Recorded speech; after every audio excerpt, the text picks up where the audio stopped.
Alright, so this is going to be a short little tutorial about what I call cheater circle ESS.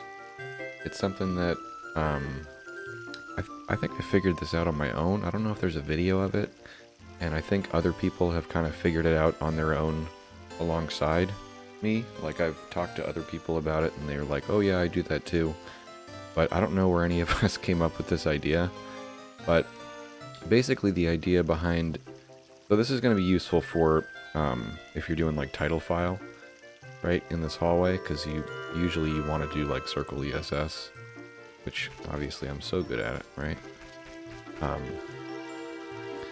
you flick the camera up, or you walk forward a little bit, and then you circle ESS with link. But that's hard, because it means you have to ESS in a circle, like the name suggests, and you can't mess it up, or you mess up your angle. So an alternative for that is you walk forward a minute so that the camera doesn't move right when you start turning, and then what you're going to do is ESS a little bit to the left, and then away from the angle that Link faces. So hold on, actually I should turn my input display on, shouldn't I?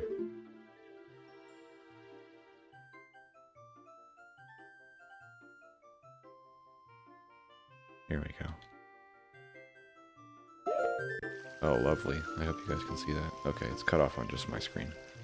So I'm gonna walk forward a minute, right? Like a step, so that the camera is not volatile. And then I'm gonna ESS a little bit to the left, and then I'm gonna switch to down. And I'm gonna keep going, I'm gonna keep ESSing down until Link passes 9 o'clock, I guess? I don't know what the actual angle is. But the idea being, rather than move in a circle, I'm just going to move ESS away from where Link faces, so that he does like this, right? So down, and now that he's past 9 o'clock, I can switch to left, or sorry, right. And now that he's past 6 o'clock, I can switch to up. And now that he's past 3 o'clock, I can switch to left. And now that he's past 12 o'clock, I can switch to down. And now that he's past 9 o'clock, I can switch to right, etc. Right? So like I'm basically just getting him past a direction, right? Because if he was straight up and down, I couldn't hold down, because he would maybe turn to the right, he would maybe turn to the left, depending on the camera. But this gives you the same angle as if you did circle ESS. So rather than, you know, spin in a circle, you can just get a little bit past, and then go down, and then go right, and then go up, and then go left, and then down, right, up, left, and then, you know, just inch your way to 8090, which is the right rock drop angle for title file. So that's a really easy way to do it. One thing to watch out for when you're doing this is you don't want Link... The reason you do it away from where he's facing is because if he hits the angle or the direction that you're ESSing, he'll snap to the camera angle and you won't have the right angle anymore. So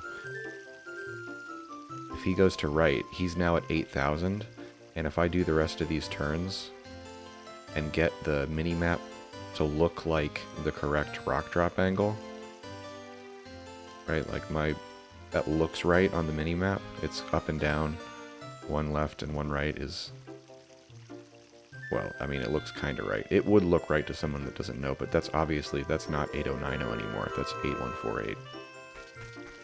So again, that's just one thing to look out for. If you snap to the direction that you're S-ing, then you've got to start over. But as long as Link never touches the direction that you S, you can just get slightly past.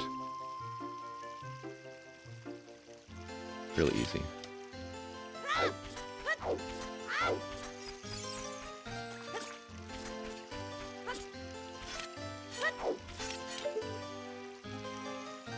See?